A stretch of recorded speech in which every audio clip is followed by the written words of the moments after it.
여러분 안녕하십니까? 수요잡담 시작하겠습니다. 지난 연말 연초에 2주 동안 수요잡담을 쉬었습니다. 교회에도 몇 가지 일이 있었고요. 그래서 연말이고 또 연초이기도 하고 그래서 쉬었습니다. 오늘 다시 돌아왔습니다.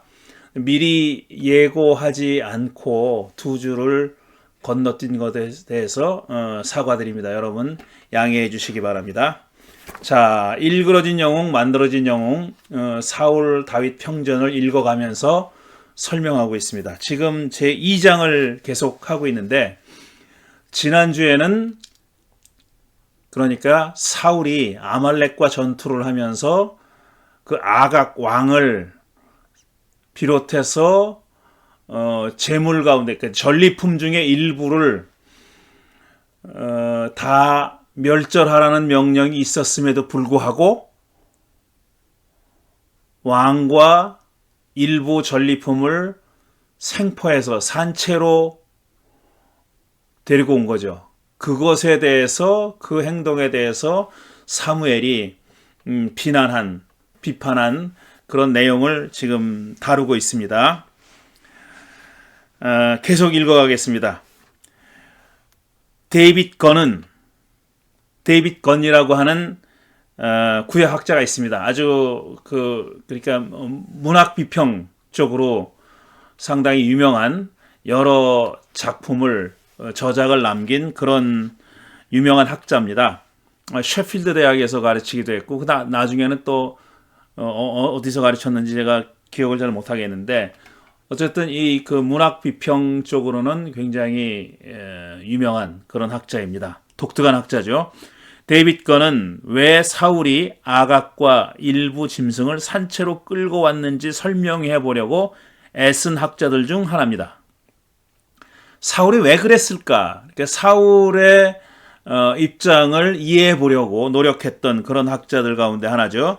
그는 사울이 탐욕에 사로잡혔거나 짐승들이 죽이기 아까워서 생포해 온 게 아니라 제물로 바치려 했기 때문이라고 주장했습니다. 물론 사울이 그런 주장을 했죠.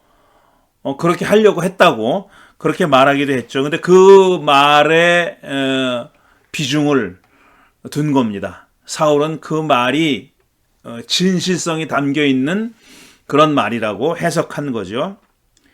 사울의 말에는 어느 정도 진실성이 담겨 있지만 재물에 대한 사울의 이해가 잘못됐기 때문에 그렇게 생포해 왔다. 이렇게 설명한 겁니다. 자, 사울은 헤렘을 일반적인 재물, 곧 제바로 이해했습니다. 그러니까 일반적으로 구약 성서가 재물을 지명할 때 사용된 가장 보편적인 단어가 제바라는 단어입니다. 그러니까 헤렘도 제바의 일종이라고 생각했다는 거죠. 헤렘은 몰살하라는 뜻으로 많이 알려져 있지만 사실은 재물의 뜻이 강합니다.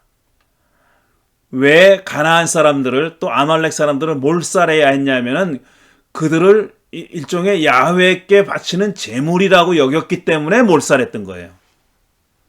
그러니까 헤렘에는 제바의 의미가 담겨 있다는 얘기입니다. 재물의 의미가 담겨 있다는 얘기예요. 그는 예언자께서 섬기시는 야훼 하나님께 제물로 바치려고 일부 짐승을 산채로 가져왔다고 말했죠. 사울이 그렇게 얘기했죠. 여기서 제물로 바치다라는 동사 짜바가 동사고 제바는 명사인데 짜바의 부정사가 인피니티브가 사용됐습니다. 사울이 헤렘을 짜바로 오해했다는 얘기죠. 그러니까 헤렘을 짜바하라고 제물로 바치라는 뜻으로 오해했다는 얘기입니다. 이 말은 데이빗 건이 쓴 The Fate of King Saul이라는 책에 나오는 얘기입니다.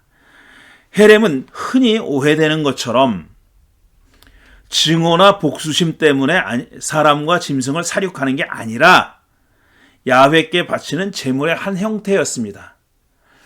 제가 지난번에도 잠깐 소개했지만 이 헤렘 가지고 특히 가나안 정복 전쟁에 나타나는 헤렘에 관한 책을 썼다고 말씀드렸죠. 이 그 일그러진 영웅, 반드러진 영웅은 재작년 몇 년 전에 나온 책이고요. 제가 쓴 책도 2019년에 나온 책이네요. 2019년에 그러니까 코비드 전에 나온 책이고, 코비드 기간 동안에 계속 책을 못 내고 있다가 오래전부터 예고했던 책을 정말 야훼가 다 죽이라고 명령했을까, 이 헤렘에 관한 책을 작년에 냈습니다. 그래서 이 책에 300 몇 페이지입니까? 335페이지, 336페이지에 달하는 이 책에서 그 헤렘, 가나안 정복 전쟁과 또 여타 다른 텍스트에 나타난 헤렘에 관한 그 설명, 연구를 자세하게 한 책입니다. 이 책이 아마 우리말로 돼 있는 헤렘에 관한 책으로는 유일한 책이라고 저는 생각합니다. 작년에 낸 책인데 이 책에 자세히 설명이 되어 있습니다. 더 알기 원하시는 분은 이 책을 구입해서 보시면 좋겠습니다. 자, 헤렘은 흔히 오해되는 것처럼 증오나 복수심 때문에 사람과 짐승을 살육하는 게 아니라 야훼께 바치는 제물의 한 형태였다. 제물이란 점에서는 헤렘과 짜바가 다르지 않지만 둘 사이의 차이는 헤렘은 주로 전쟁터에서 수행됐고 제바는 성소에서 행해졌다는 데 있다는 겁니다. 둘 차이가 있어요. 하지만 헤렘이 전쟁터에서만 행해진 건 아닙니다. 성소에서 제물을 바칠 때도 헤렘이라는 말을 사용한 곳이 있어요. 그렇지만 주로 헤렘은 전쟁터에서 사용된 그런 말입니다. 그렇지만 전쟁터에서 주로 이제 몰살, 살육을 표현할 때 헤렘이라는 말을 썼지만 그 안에는 sacrifice라는 제물로 바친다는 의미가 들어있다는 얘기입니다. 그게 전혀 무관하지 않다는 그런 말씀이에요. 사울은 전리품을 길갈 같은 성소로 가져와서 야훼께 제바로 바치려 했기에 자기는 잘못한 게 없다고 주장했습니다. 그런 반면 사무엘은 그것들을 전쟁터에서 헤렘으로 바쳤어야 했다고 주장했다는 것이 데이빗 건이 한 주장입니다.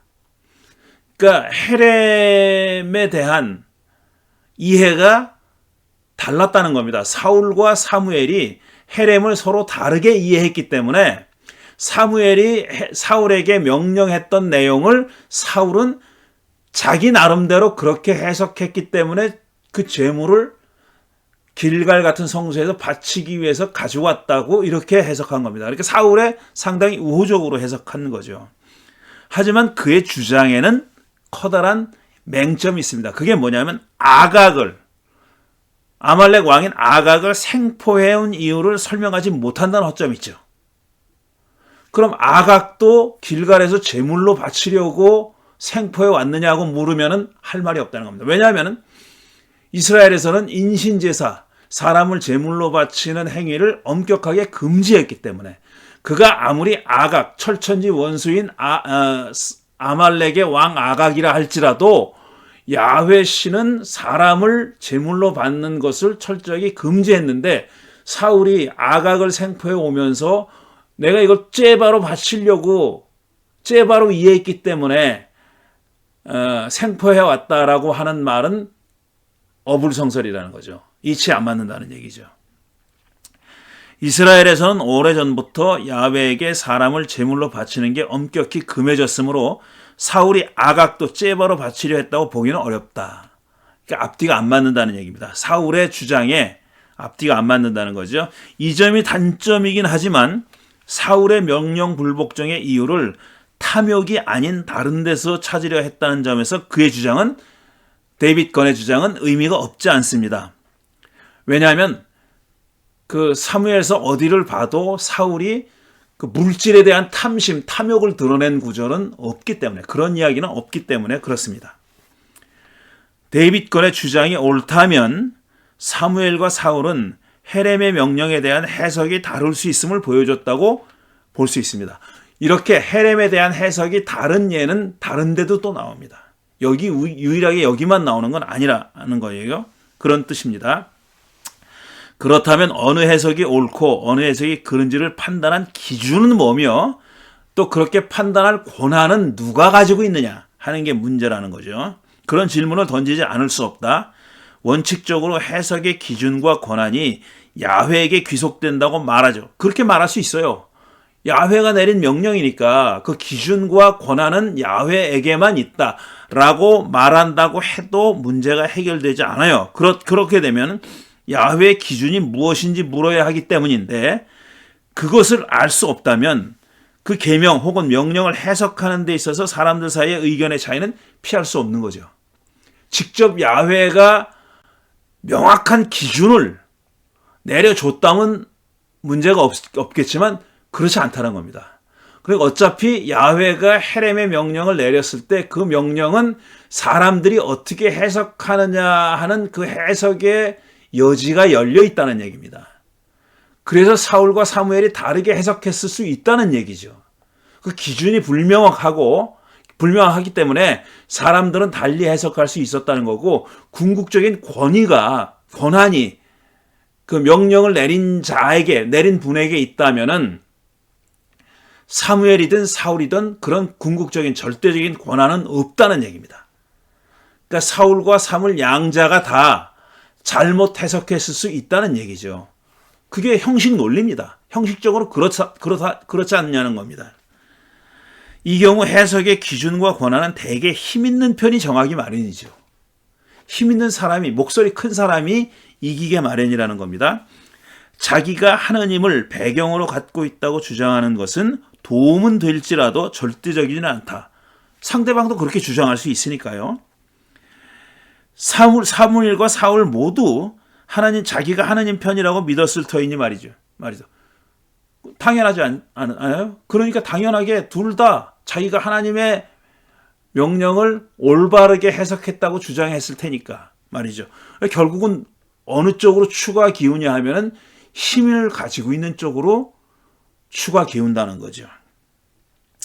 자기 편이라고 믿는 하나님이 어떤 하나님인가가 문제가 될 수밖에 없다는 거죠. 사무엘은 이스라엘 역사에서 오래된 전통인 헤렘에 집착했습니다. 그 전에도 가나안 정복 전쟁에도 이 헤렘의 명령이 적용된 그런 전투가 있었으니까요.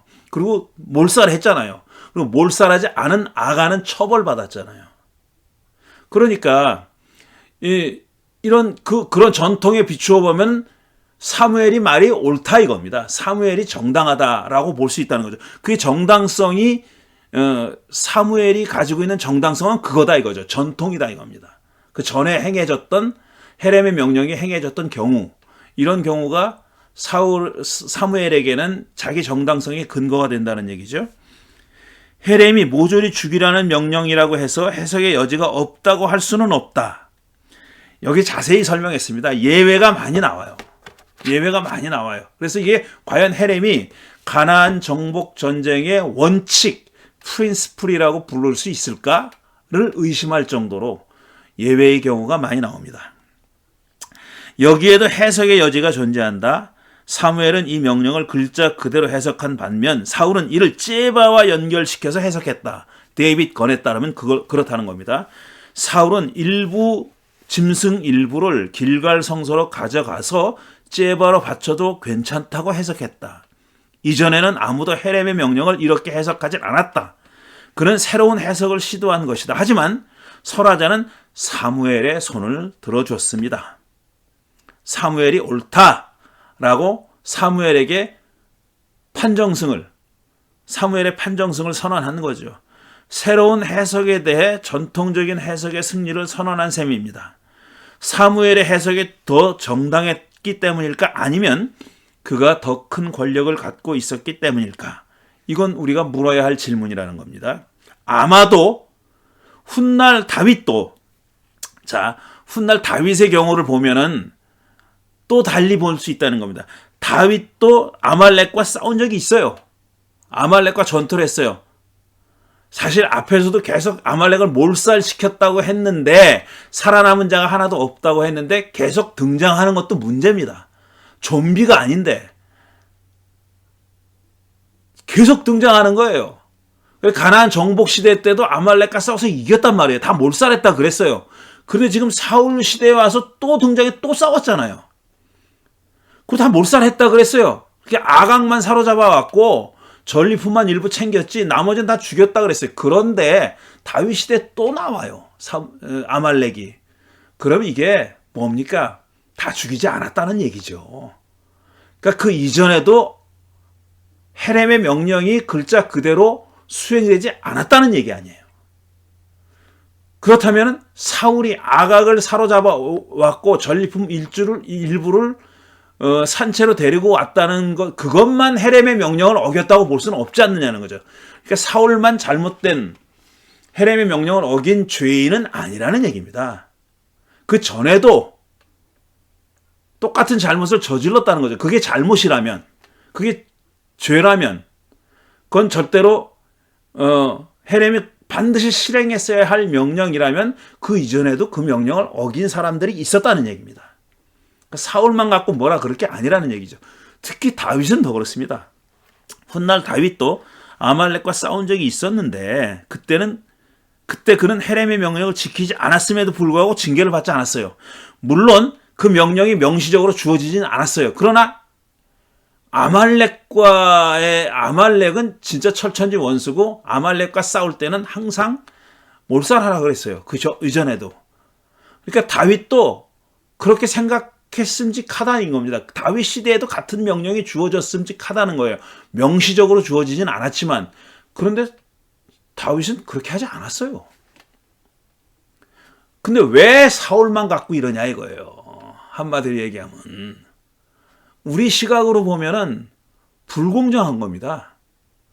만약 사울이 이것 때문에 그 후손이 왕좌를 계속 이어가지 못했다면은 그 처벌은 불공정한 처사가 아니냐라고 물어볼 수 있다는 얘기입니다. 사울은 무엇을 근거로 해서 헤렘의 명령을 그렇게 해석했을까? 자, 왜 째바라고 해석했느냐 이거예요. 그 전거가 있느냐, 레퍼런스가 있느냐, 그 이전에 선례가 있느냐? 없어요. 전통 어딘가에 새로운 해석을 행할 만한 실마리가 있었을까? 구약성서 어디에도 그럴 만한 근거는 없다. 그렇다면 사울이 굳이 그런 근거를 찾을 필요가 없다고 믿었을 가능성이 남죠. 아마 굳이 전례가 꼭 있어야 돼? 왜? 내가 왕인데. 이랬을 수 있다는 겁니다. 그랬다는 게 아니라, 사울이 그래서 그랬다는 게 아니라 그럴 가능성이 있다는 얘기입니다.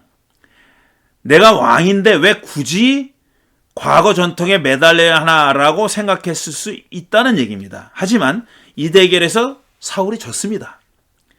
그는 내가 죄를 지었습니다. 야훼의 명령과 예언자께서 하신 말씀을 어겼습니다. 제발 나의 죄를 용서해 주시고 라며 사무엘에게 고개를 숙이죠. 그는 헤렘의 명령에 대한 해석을 두고 벌어진 사무엘, 그것과 사무엘이 대표하는 전통 세력과의 권력 투쟁에서 패한 겁니다. 사울 패, 사무엘 승, 이렇게 된 겁니다. 이 아말렉과의 전투를 이해하는, 거기서 주어진 헤렘의 명령을 해석하는 방식에 있어서는 사울이 패하고 사무엘이 이긴 거예요. 이 말은 한 걸음 더 나가서 보면은 여전히 사울이 왕이 되긴 했으나 전통적인 권력이 더 새로운 신흥 권력인 왕의 권력보다 우위에 있었다라고 추측할 수 있다라는 얘기입니다. 똑같은 논증이 13장에도 적용될 수 있습니다. 이레를 기다려라, 7일 동안 기다려라 하는 명령을 내린 그 13장입니다. 이레 동안 자기를 기다리라던 사무엘과 이레를 기다렸지만 그가 오지 않자 스스로 제사를 주관했던 사울 간의 갈등 역시 누가 옳고 누가 그른지를 따지지 말고 누가 더 큰 권력을 가졌는지 따져보면 이해하기가 훨씬 더 쉽습니다. 이레를 기다렸어요, 사울이. 그런데 이래 동안 오지 않자 제사를 집전하죠. 그러자 그때를 기다렸다는 듯이 사무엘이 나타나가지고 사울을 비판하잖아요. 이래를 기다렸다고요. 그러니까 후대 해석자들도 랍비들도 이게 곤란한 거예요. 이래를 기다렸다고 했는데 왜 도대체 사울이 이렇게 욕을 먹어야 되느냐. 그래서 어떤 랍비들은 저녁 때까지 기다렸어야 된다. 그러니까 이래가 다 끝날 때까지. 왜냐하면 저녁 때 새로운 날이 시작하는 거잖아요. 유대인들은.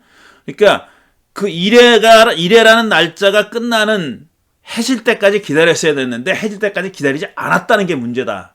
이렇게 해석을 해줍니다. 그렇게 해석할 근거는 없어요. 근데 성경은 이래를 기다렸다가 오지 않자 제사를 드렸다 이렇게만 돼 있어요. 그러니까 이게 누가 옳고 그르냐의 문제가 아니라 저녁이냐 아침이냐 그게 문제가 아니라 누가 더 해석의 권한을 가지고 있느냐, 누가 더 큰 권력을 가지고 있느냐의 문제로 접근하는 게 더 이해하기 쉽지 않을까 하는 얘기입니다.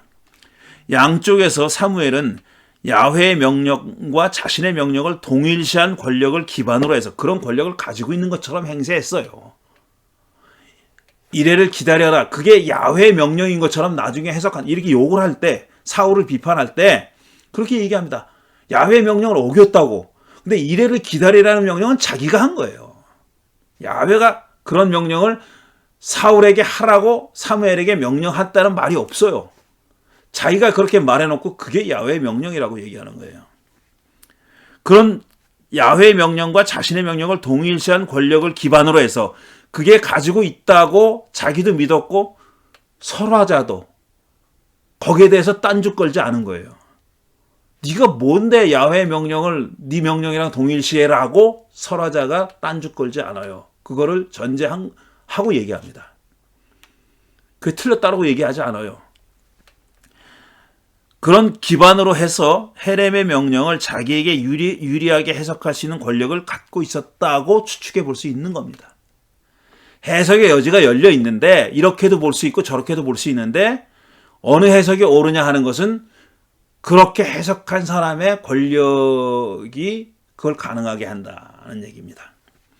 마지막으로 야훼가 후회했다는 말을 어떻게 이해할까 하는 문제가 있다. 설화자는 야훼가 사울을 왕으로 세운 걸 후회했다고 15장 11절에서 후회했다고 분명하게 서술합니다. 야훼가 사울을 왕으로 세운 걸 후회했다. regret했다. 후회했다. 그렇게 얘기해요. 야훼도 사람처럼 후회를 한다는 겁니다. 레켐이라는 히브리 말을 씁니다. 그런 동사를 써요. 사람도 후회해봐야 달라지는 게 없으니 쓸모없다고 여기는데 후회하면 뭐해? 이렇게 얘기하잖아요. 그것을 야훼가 했다는 게 말이 되냐 이겁니다. 야훼가 하나님이 어떻게 후회를 해? 그거는 보통 일반적인 신자들의 생각에서는 있을 수 없는 얘기죠. 야훼 하나님이 후회를 하다니 후회할 잘못을 했다는 거 아니에요. 그러니까 그거는 참 용납하기가 힘들죠. 받아들이기 힘들죠. 야훼도 사람처럼 후회를 한다는 거다. 사람도 후회해봐야 달라지는 게 없으니 쓸모없다고 여기는데 그것을 야훼가 한다는 게 말이 되는가. 설상가상으로 몇 절 아래에서 사무엘은 이게 또 진짜 설상가상이에요. 사무엘이 뭐라고 얘기하냐면 이스라엘의 영광이신 하나님은 거짓말도 안 하시거니와 뜻을 바꾸지도 않으십니다. 하나님은 사람이 아니십니다. 그러므로 하나님은 뜻을 바꾸지 않으십니다. 이렇게 분명히 얘기합니다. 15장 29절. 후회했다고 말하는 게 15장 11절이에요. 그런데 15장 29절에 그러니까 18절 아래에 후회 안 한다고 얘기해요. 뜻을 바꾸지 않는다고. 그렇게 얘기합니다. 이거 어떻게 해석해야 됩니까? 이걸 도대체. 사무엘은 후회라는 말을 직접 사용하지는 않았지만 결국 그런 뜻입니다. 뜻을 바꾸지도 않는다 그랬잖아요. 게다가 몇 줄 또 내려가면 그 다음부터 사무엘은 사울 때문에 마음이 상하여 죽는 날까지 다시는 사울을 만나지도 않았고 야훼께서도 사울을 이스라엘 왕으로 세우신 것을 후회하셨다. 35절. 똑같은 15장에 후회한다, 뜻을 바꾸지 않는다, 또 후회한다. 이게 번갈아 가면서 나와요. 누가? 야훼가 그렇게 한다는 거예요. 같은 15장에 사무엘상 15장에 이렇게 야훼에 대한 야훼의 성격을 묘사하는 구절이 갈짓자를 걷고 있어요. 이리 갔다 저리 갔다 하고 있어요. 대체 야훼는 후회를 한다는 말인지 안 한다는 말인지 걷잡을 수가 없습니다. 자, 이에 대해서 설명을 제가 하는데 또 나중에 조금 말씀드릴게요. 성서에서 하나의 주장이 이처럼 우왕좌왕하고 엎치락뒤치락하는 경우도 드뭅니다. 그것도 한 챕터 안에 사무엘상 15장 안에 이렇게 서로 상반되는 서술이 이야기가 한 장 안에 다 들어있어요. 자, 그러니 학자들이 이 주제를 가지고 얼마나 많은 글을 연구 결과를 쏟아냈겠습니까? 제가 몇 가지만 소개하는 겁니다. 이제 참고 자료입니다. 보충 설명입니다. 이 주제를 갖고 테렌스 프레타임과 존 윌리스라는 사람이 각각 The Repentance of God, A Study of Jeremiah 18 something. 이게 테렌스 프레타임이 쓴 논문이고요. 그 다음에 존 윌리스는 Repentance of God in the Books of Samuel. 그러니까 사무엘 상하에 있는 하나님의 후회, 그 다음 사무엘 상하, 예레미야서, 그리고 요나서에 나오는 하나님의 후회라는 서술, 하나님이 후회했다는 서술에 대한 연구를 했어요. 이 두 논문이 다 흥미로운 재미있는 논문. 이게 아마 1990년대인가 나온 논문이 좀 오래되긴 한 논문입니다. 자, 프레타임은 예레미야 18장의 비유에서 그 토기장이 비유, 유명한 비유입니다. 토기장이가 토기를 만들다가 마음에 안 들면 깨부시고 그걸 다시 진흙으로 만들어가지고 또 만들지 않느냐. 토기장이는 하나님이고 이스라엘은 토기는 이스라엘이다. 백성들이다. 이렇게 얘기하는 겁니다. 그게 유명한 토기장의 비유예요. 자, 그런데 프레타임은 그 18장에 나오는 예레미야 18장의 비유지에서 토기장이는 창조주 하나님을 가리키지 않는다고 그렇게 주장합니다. 안 맞는다고 우리가 흔히 그렇게 얘기해 왔어요. 또 야훼가 그렇게 말하고 있어요. 말씀하고 있다고. 그런데 그렇게 볼 수가 없다는 겁니다.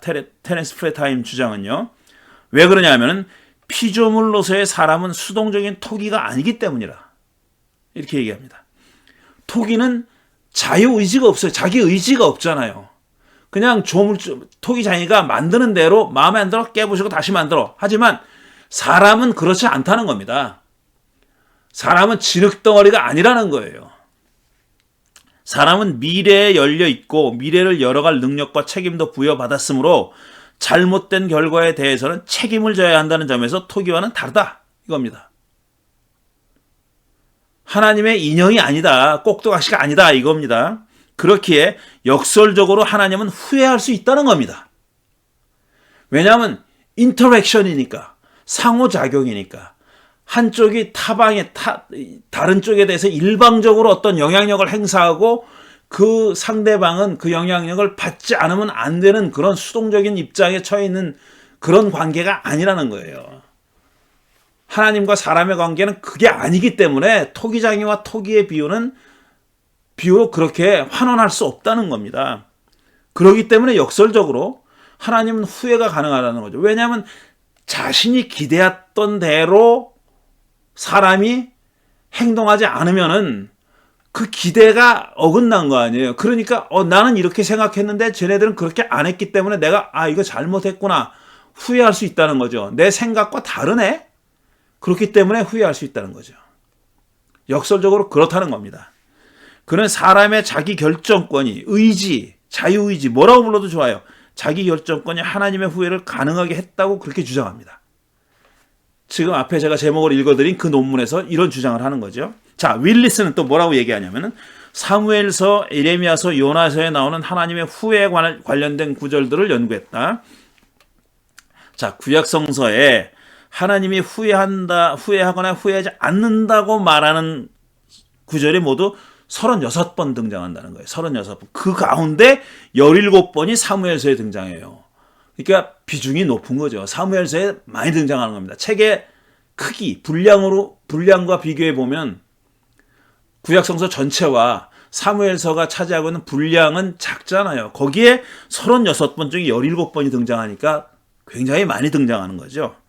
하나님의 후회가 어려운 주제인 까닭은 첫째로 그는 여러 가지 이유를 댑니다. 왜 이게 이해하기 어렵냐 하면은 첫째로 성서 저자들이 여러 곳에서 하나님은 후회하지 않는다고도 말하기 때문에 그냥 일관적으로 후회한다고만 얘기하면 모르겠는데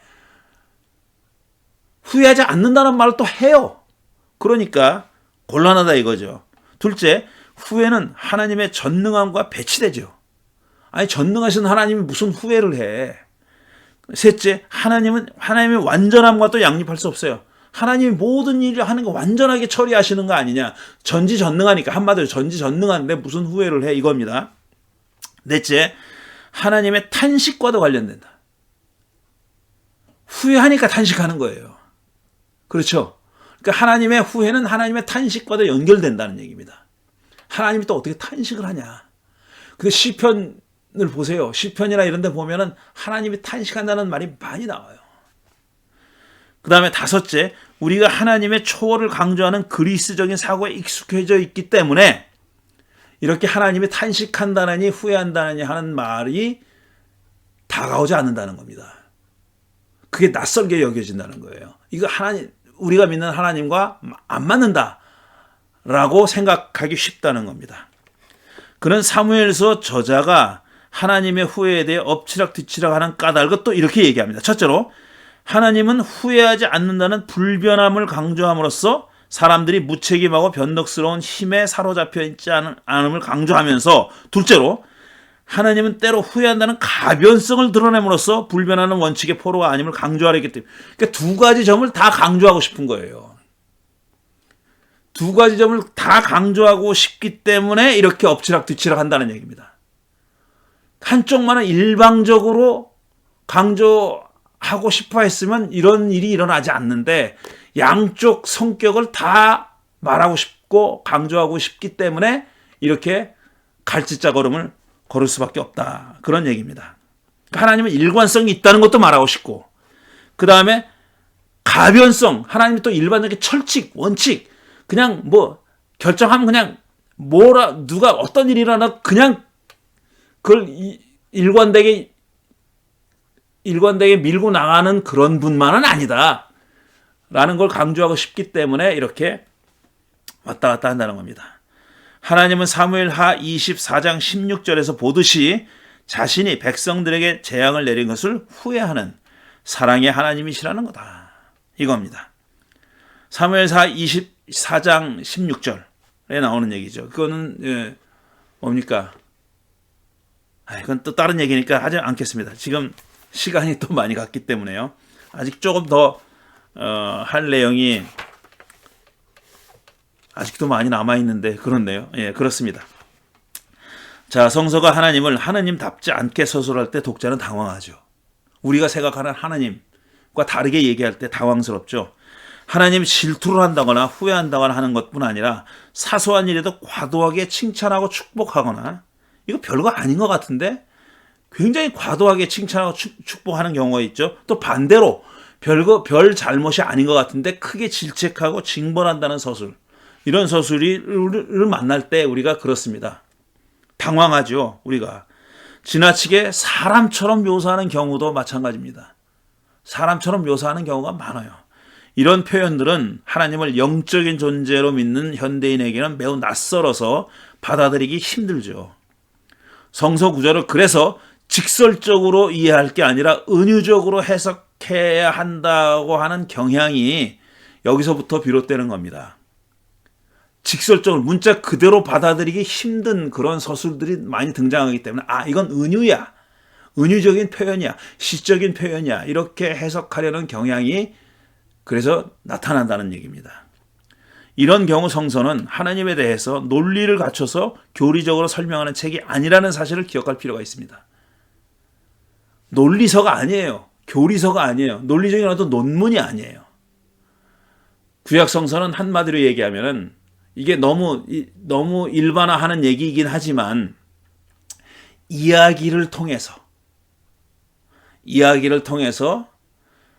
자기들이 어떻게 하나님을 경험했다는 것을 이야기를 통해서 서술하는 책입니다. 이야기.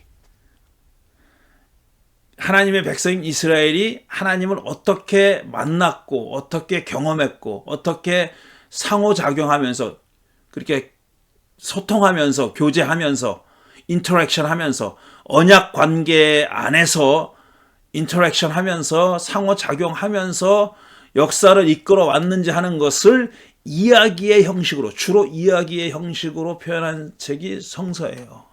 이건 교리서가 아닙니다. 하나님은 1, 이런 분, 2, 이런 분, 이런 분이야. 첫째로는 이렇고, 둘째로는 이렇고, 이렇게 설명하는 책이 아니라는 겁니다.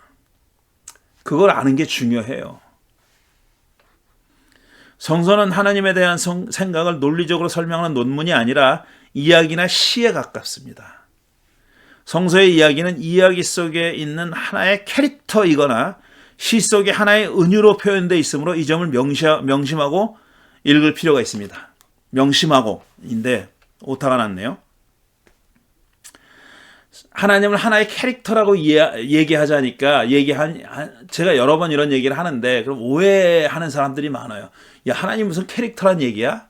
그게 아니라 하나님이 캐릭터란 얘기가 아니라 하나님 이야기 속에서 하나님은 하나의 캐릭터로 등장한다는 얘기입니다. 이야기 속에서 하나님의 캐릭터란 얘기가 아니에요. 그게 아니라 우리가 가지고 있는 성서라는 책은 하나의 이야기인데 넓게 보면 하나의 이야기인데 이야기 속에 등장하는 하나의 등장인물로 묘사되어 있다는 얘기입니다. 그렇게밖에는 서술할 수가 없었다는 얘기예요.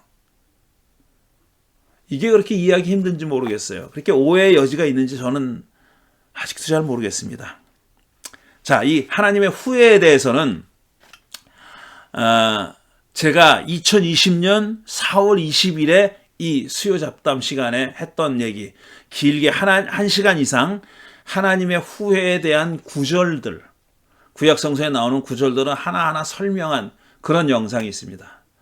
우리 그 향림교회 그 유튜브 채널에, LA 향림교회 유튜브 채널에 들어가시면은 성서 공부라는 채널이 있어요. 거기 뭐 예배, 설교, 영화 이야기 이런 채널들이 나눠져 있는데 성서 공부 채널에 들어가셔서 2020년 4월 20일 거를 찾아보시면 하나님의 후회에 대해서 길게 설명한 그런 영상이 있습니다. 참조하실 수 있습니다. 아마 이 자막으로 달아드릴 테니까 잘 찾아보시기 바랍니다. 자, 계속하겠습니다. 야훼가 후회하고 뜻을 바꾸는 하나님인지 사람과는 달리 후회하지 않고 뜻도 바꾸지도 않는 하나님인지에 대해 교리적인 답을 찾는 일은 사울 다윗 이야기를 해석하는 데 도움이 되지 않습니다. 독자가 만나는 야훼는 사울 다윗 설화 속의 한 캐릭터로서의 야훼, 야훼 as a character라는 겁니다. 교리적인 탐구의 대상, 교리적인 서술의 대상이 아니에요. 그런 야훼가 아닙니다. 성격이 그렇다는 거예요. 사울 다윗 이야기 속의 야훼는 사울에 대해서는 후회하는 하나님이고 다윗에 대해서는 후회하기는커녕 고집스럽게 뜻을 바꾸지 않는 하나님이다. 이렇게 캐릭터라이제이션 돼 있어요. 성격화돼 있어요. 그렇게 성격화돼 있어요. 사람들은 야훼 하나님을 그렇게 이해했다는 겁니다.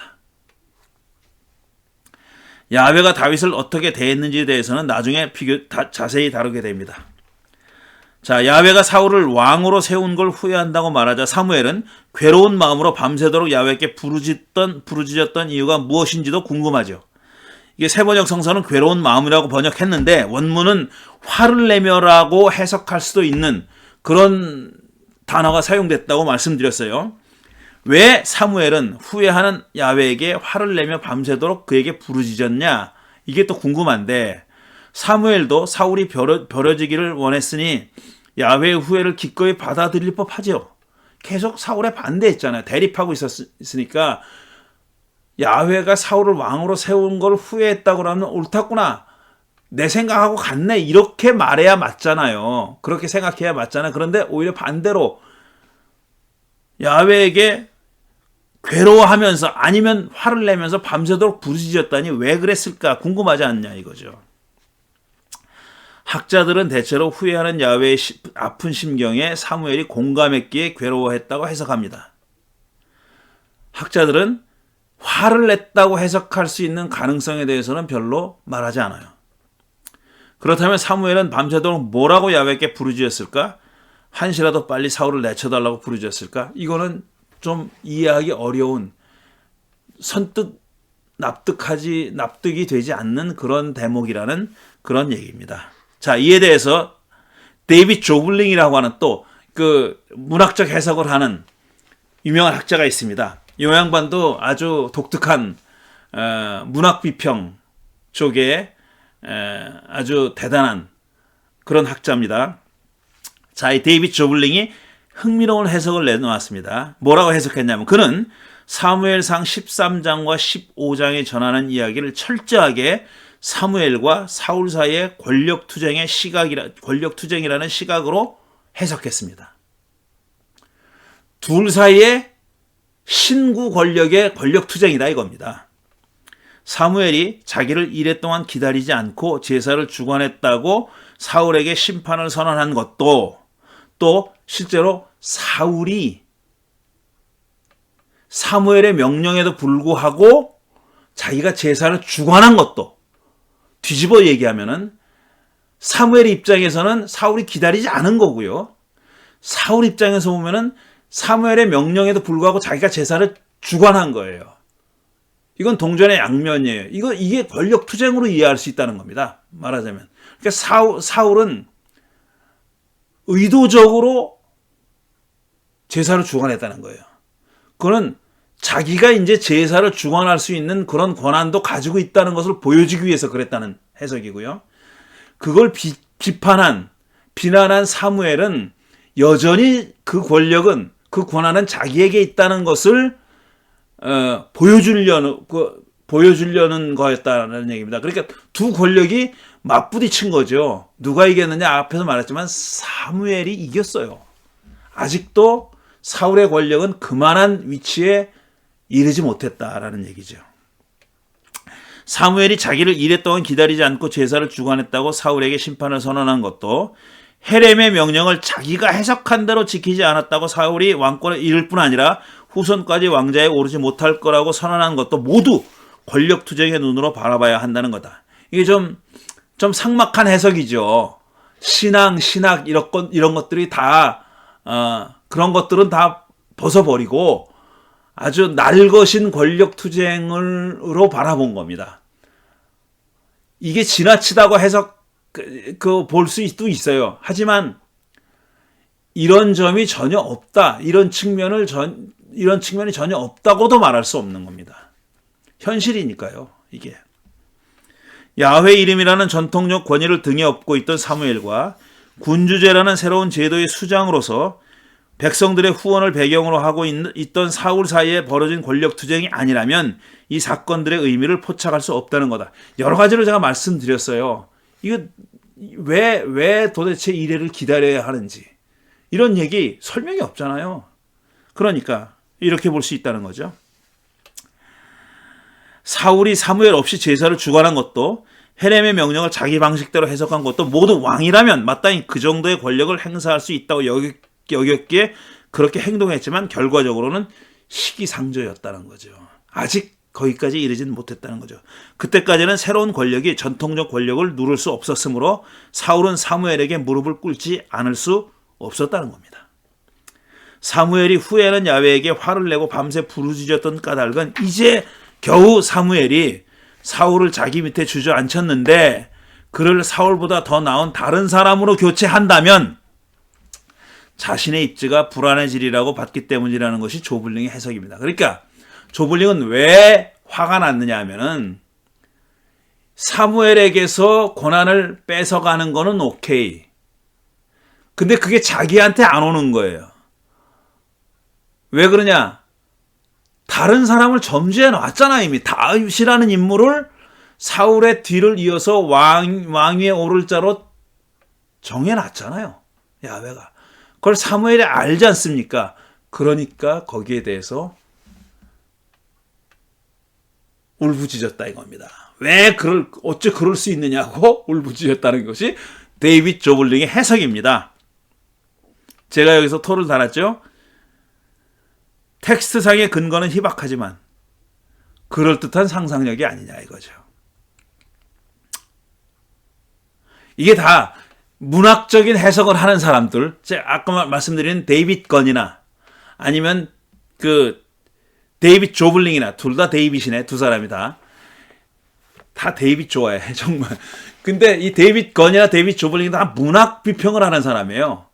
그러니까 성서의 텍스트를 어떻게 접근하느냐, 어떤 방법론으로 접근하느냐, 문학 비평을 하는 사람이에요. 리터러리 크리틱이에요.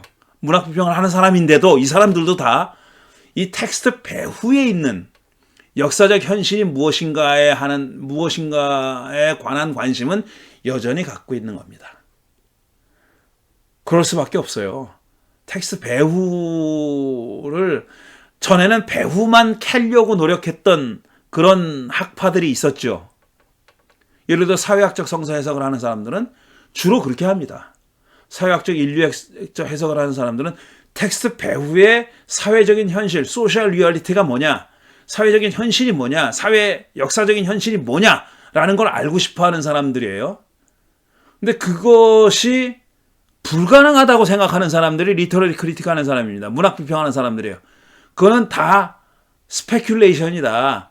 추정이고 추측이고 그런 거지. 그때 사회적인 어떤 현실을 우리가 정확하게 안다는 건 불가능하다라고 생각해서 텍스트에만 집중하자라고 주장하는 사람들이 문학 비평가들인데, 그런 사람들조차도 그 배후에 있는 어떤 그 사회적인 현실, 사회 현상 이런 것들을 알고 싶어 하는 겁니다. 그 둘이 다 한쪽에만 우리가 기울일 수 없다. 한쪽만 일방적으로 초점을 맞춘다고 그들은 그렇게 주장할지 몰라도 실제로는 그렇지 않다라는 겁니다. 자, 소단락 3번은 다음 주에 하겠습니다. 그럼 2장을 이렇게 4번에 나눠서 하게 되는 셈이 되네요. 오늘 2장의 작은 단락 2번까지 읽으면서 해석했습니다. 오늘의 키워드는 뭡니까? 권력투쟁이죠. 권력투쟁이다. 사무엘과 사울 사이에 권력투쟁이, 이런 우리가 가지고 있는 사무엘상의 이야기들, 그리고 거기에 담겨있는 많은 여러 가지 신학적인 주제, 하나님의 후회를 한다든가, 이게 오늘 나온 주제는 가장 그 큰 신학적인 주제는 그거죠. 하나님의 후회라는 말이, 그런 서술이 담고 있는 내용이 뭐냐 하는 거, 그걸 더 자세히 설명한 영상이 따로 있다는 말씀까지 드렸습니다. 오늘은 여기까지 하겠습니다. 다음 주에 다시 뵙겠습니다. 새해 복 많이 받으십시오.